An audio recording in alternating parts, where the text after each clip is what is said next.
And we are live. Welcome into Tiger Den Sports. Everything that you want to learn about LSU Tigers, you find here. I'm your host, Jason Darcy, also known as the best blind guy in sports. Today, we're going to be talking about the SEC media predictions that came out this morning. And maybe we'll talk a little bit about SEC Media Days. It ended yesterday, and I didn't do a show yet, so we might touch on that a little bit. But before we get started, y'all hit the like button, share button, and also subscribe up to the channel if you haven't already. Y'all can also leave some comments in the live chat, and I'll get to them as I can. If y'all remember correctly, I am blind, so it takes me a little bit to get to the comments. So give me 1 second just to get there.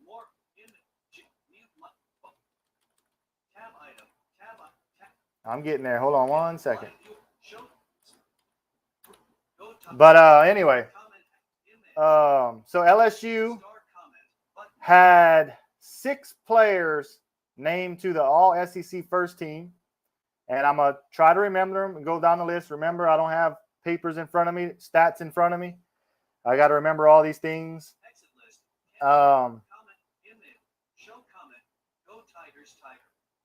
All right, Crystal Darcy, my wife, commented in the chat. So yeah, leave some comments. But okay, so 6 Tigers have been named to the All-SEC first team, and Jaden Daniels is one on offense. Malik Neighbors and Will Campbell. That's the 3 offensive players that have been named to the All-SEC first team. And there's one player that I feel that got snubbed, and I'll tell you that later on in the show. So just stay tuned for that because I think he got snubbed. But on defense, there's both defensive tackles, Mason Smith and Mekhi Wingo.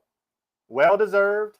Mason Smith missed time last year after the first game of the season with a torn ACL. He should come back playing very well this year. And Mekhi Wingo, he transferred from Missouri last year, and he turned out to be better than what I thought he was going to be. He did over and beyond what I thought. So that's well-deserved for him to be on the first team of the SEC.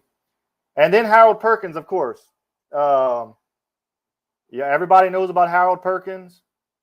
I mean, he was a beast on that field. As a freshman, they told him, get to the quarterback. He got to the quarterback. He did a lot of things well, so that's well-deserved as well. So I'm probably going to do another show probably next week and talk about maybe the position battles and who I think might be starting for LSU. So y'all can stay tuned for that. But Jaden Daniels being on the All-SEC first team, I think that's amazing for him because people didn't think he was going to turn out to be that great of a quarterback. But I always thought he was going to be a good quarterback. If y'all remember correctly, I believe it was last year, I actually started this channel. And I might get some backlash from saying this. But if y'all go watch the YouTube video that I did last year called Jaden Daniels is the next Joe Burrow at LSU. That channel's still up on my YouTube page. I still believe that. Look, I'm not saying that Jaden Daniels is going to turn out to be the number 1 overall pick. I'm not saying Jaden Daniels is going to throw 50 touchdowns. But what I'm saying is he is a Heisman candidate. I believe he can win the Heisman just because of his running ability, and his passing is going to be a lot better this year. So I believe that he can win the Heisman. He's going to have his rushing yards. I think if he can go throw at least 30 to 35 touchdowns, only throwing 7 or 8 interceptions, I think he could win the Heisman because that would put him, I would say if it would take about 3,000 to 3,200 yards passing And if he runs for 600 to 800 rushing yards like he can do, that's a Heisman finalist right there. I believe Jayden Daniels can lead LSU to the national championship as well. So that's why I say Jayden Daniels is the next Burrow. Not because he's going to be the number one pick in the NFL draft. Not because he's going to throw 50 touchdowns and all that type of stuff. But what he does on the field and what he can lead LSU to, I believe he could be the next Joe Burrow. So I believe LSU can win the national championship this year, or at least make the college football playoff with him as quarterback if he stays healthy. And that says a lot about the SEC as well. If you think about it, Jayden Daniels is all SEC quarterback on the first team. If you look around the SEC right now, all the predictions came out. No other SEC school got a better quarterback than Jayden Daniels. Mississippi State got Will Rogers. Arkansas got KJ Jefferson. Spencer Rattler's at South Carolina. There's not many schools that have a better quarterback than Jayden Daniels. I don't think there's any school in the SEC that has a quarterback better than Jayden Daniels. And if you look at the whole college football landscape in general, there's Caleb Williams at USC. There's Drake May. And there's a few others that's just escaping me right now. But there's only a handful of guys, quarterbacks in general, that might be a little better than Jayden Daniels. There's not many. I think Jayden Daniels right now is the top 5, top 6 quarterback in the college football. So that honor is really good for him. He's going to have a big year for LSU. Then you move on to Malik Neighbors. He's poised for a big year as well. Is he the next Jamar Chase? I don't know.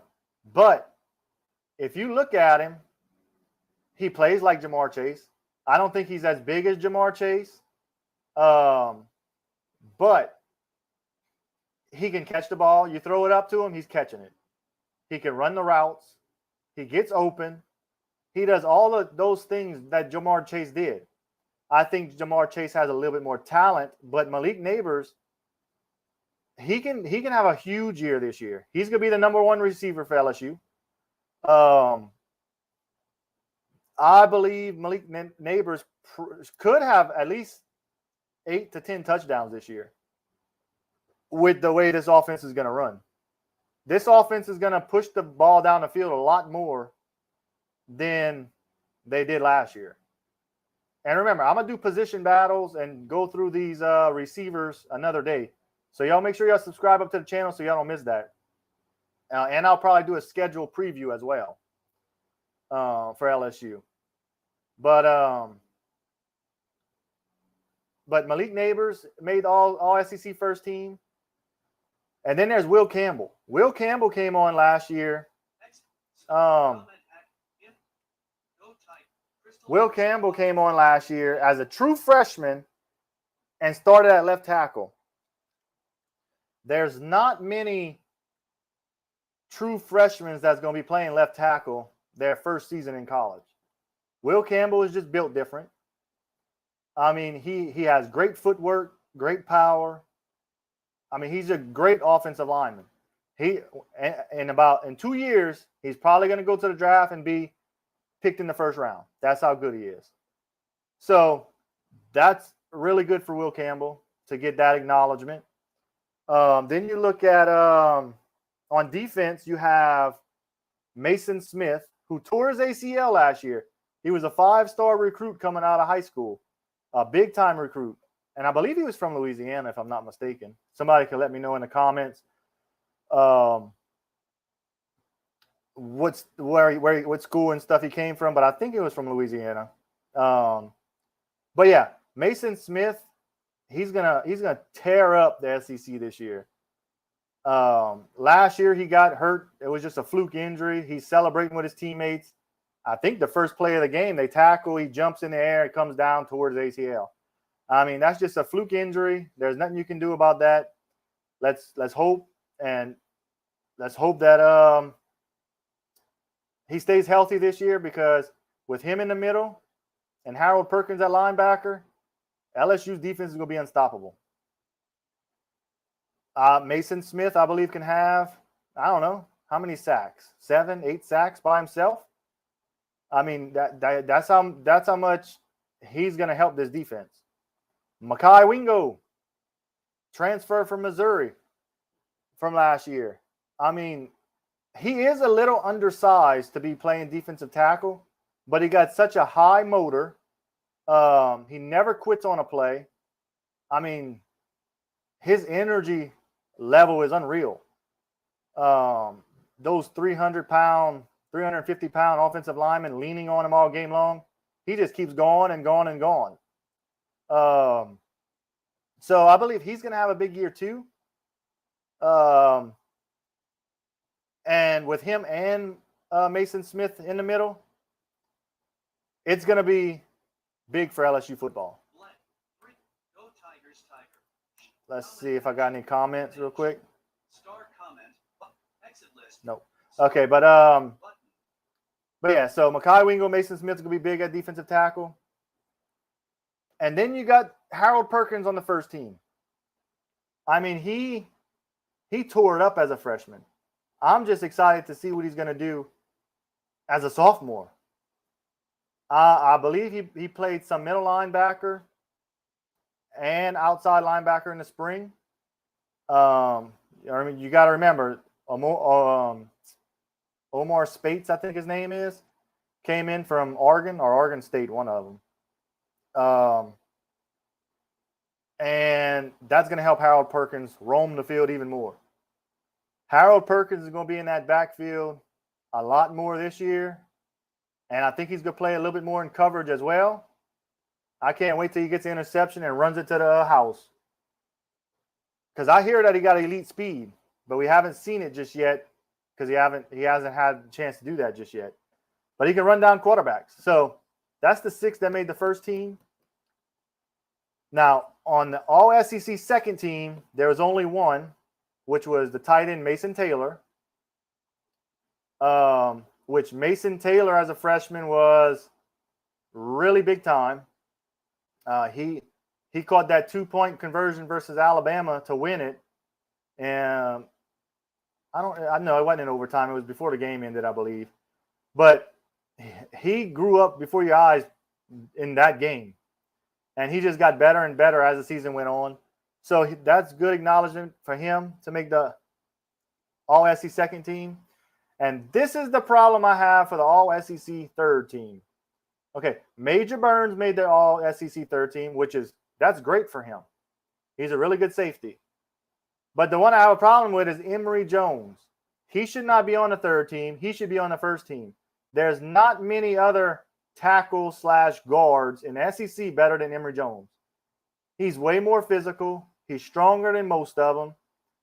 And I hope this motivates him to tear this SEC up, because Emory Jones is one of the best offensive linemen in the SEC. So that's the rundown on the All-SEC first, second, and third teams. The SEC media also predicted that LSU will be they predicting LSU to finish second in the West after Alabama and third overall behind Georgia and Alabama. Now, y'all let me know in the comments right here what y'all believe LSU is going to finish, what position they're going to finish in. Because I'm going to tell you right now, I believe LSU is going to finish number 1 in the West again. Alabama does not have a quarterback. They have a quarterback problem this year. And they even their wide receivers are not as talented as they once was either. So I believe LSU can dominate Alabama. Alabama's going to have to lean on their running game a lot and be one-dimensional. So I'm going to give my predictions in an upcoming show what I believe the record's going to be for LSU. So make sure y'all subscribe up to the channel and also hit the like button as well. It pushes, the algorithm pushes these videos out, these shows out if you hit the like button.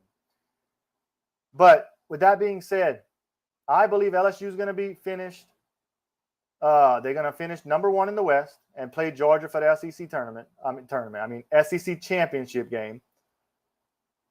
And I believe this year, if LSU makes this SEC championship game versus Georgia, I believe LSU can take it because Georgia has a new quarterback too. They don't have Stetson Bennett no more.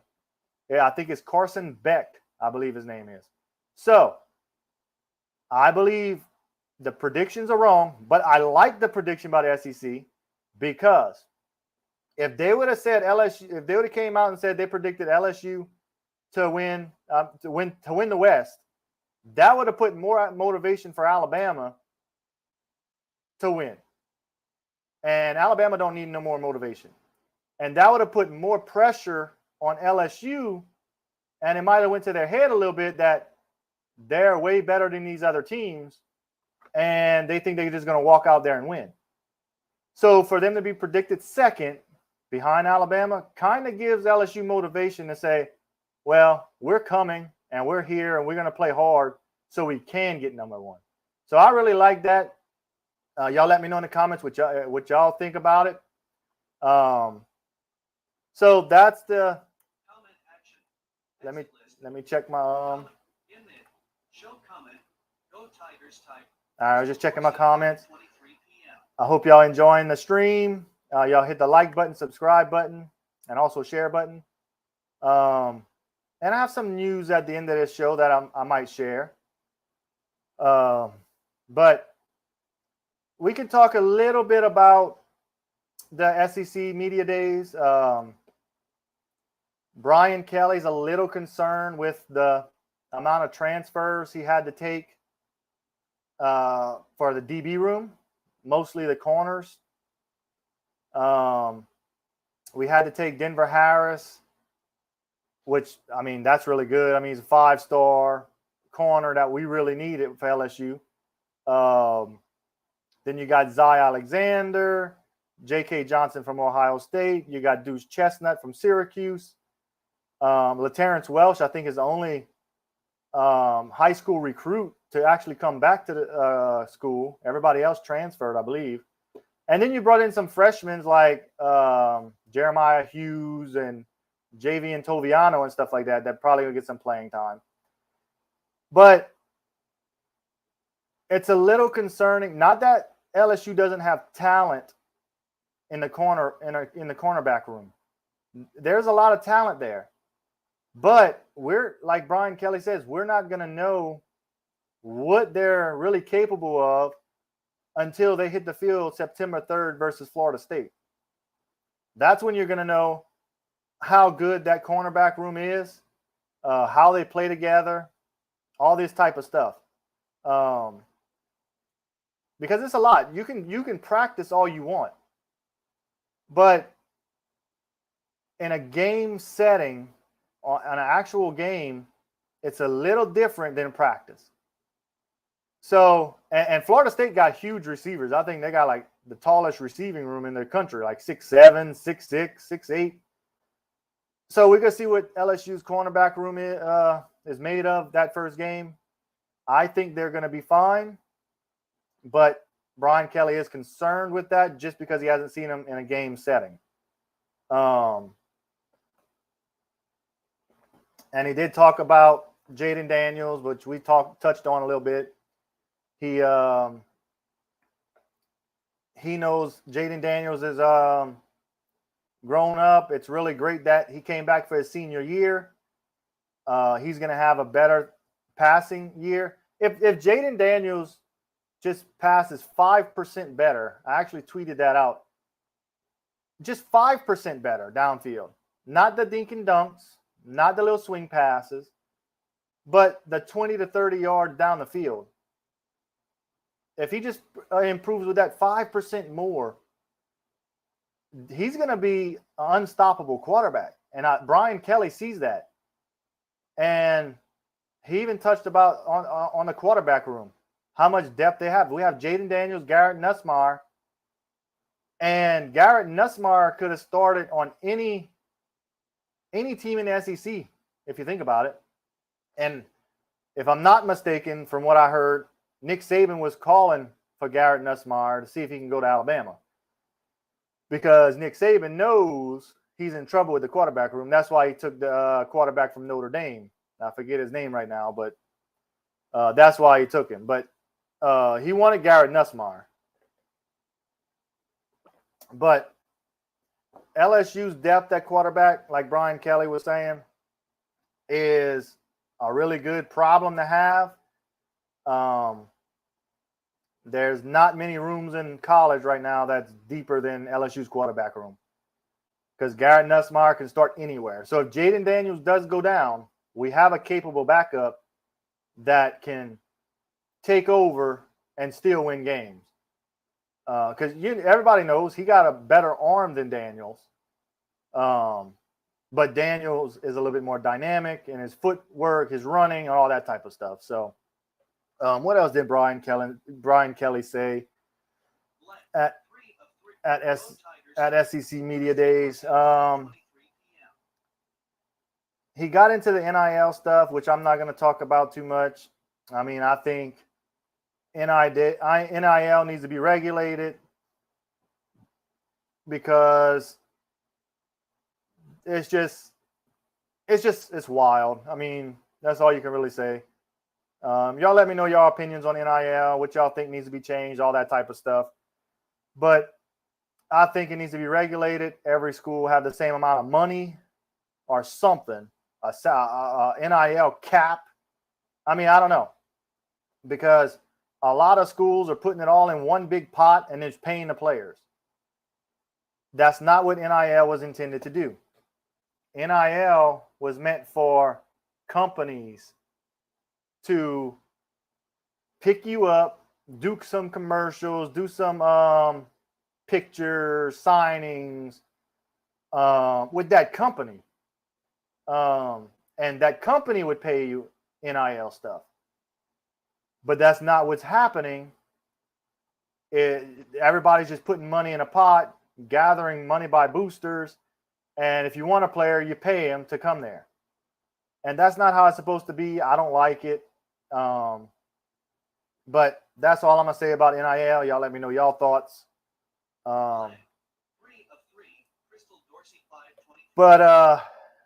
I think that's all I can remember Brian Kelly saying. And I do like what Josh Williams said at SEC Media Days. I think he was talking to Matt Moscona on his radio show over there in SEC Media in Nashville.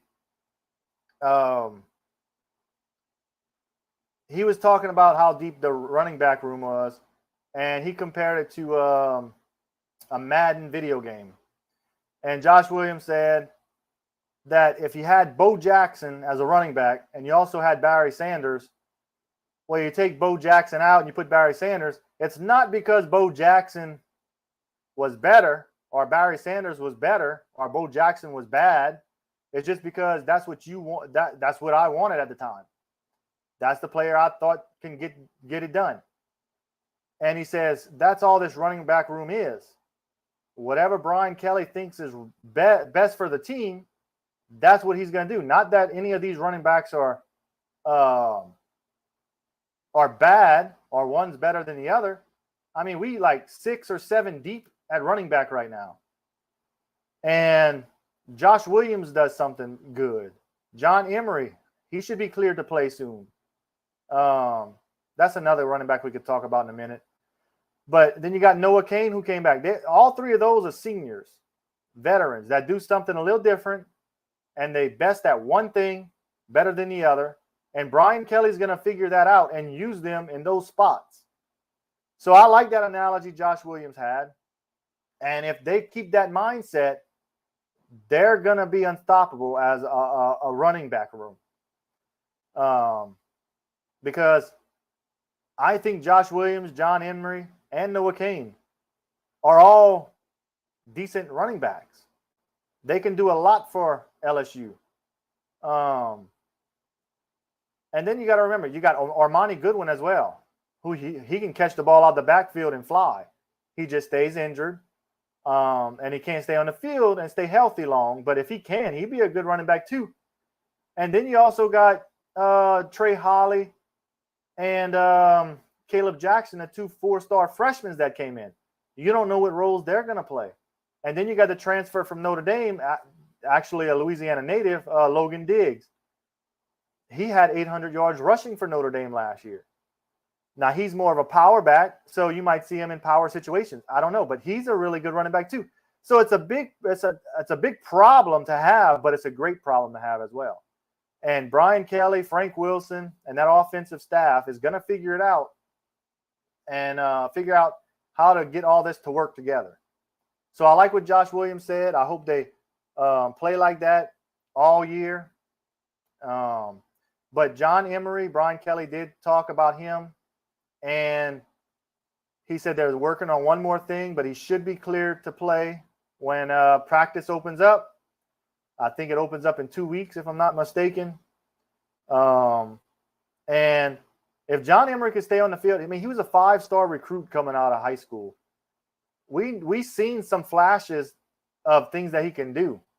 I mean, he can catch the ball out the backfield and make people miss in space. When he sees the hole open up when he's running, I mean, he got burst through that hole. You just don't see it all the time, and I don't know if it's because he hasn't. I mean, he played a lot, but with him missing a year for his academic stuff, that might have put him back a little bit. So hopefully he stays healthy this year. Hopefully his academics are in order, and I hope that he can show up and be the 5-star recruit that we all know he can be. So I think that's pretty much it for this show. If y'all have anything to say or talk about, let me know. And okay, no comments. But anybody that's watching this, I want y'all to know I might end up doing another YouTube channel, probably just on all college football teams and stuff like that. So if y'all interested, y'all stay tuned. But hope y'all like the show. Y'all hit the like button, subscribe button, and also share this out. It helps push me out even more. I think I'm at 106 subscribers right now, so working. It's getting there. It's getting to where I want it. So with that being said, I hope y'all enjoyed the show, and subscribe up to the Tiger Den Sports channel so you don't miss my season preview, my schedule preview, and the position preview as well. So we'll see y'all next time.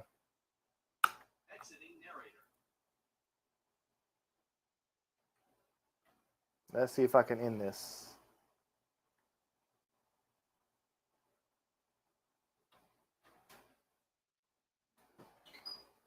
I ended it. I didn't end it? Oh, man, I thought I got it. What am I supposed to hit? Control E or just E? I think just E, huh?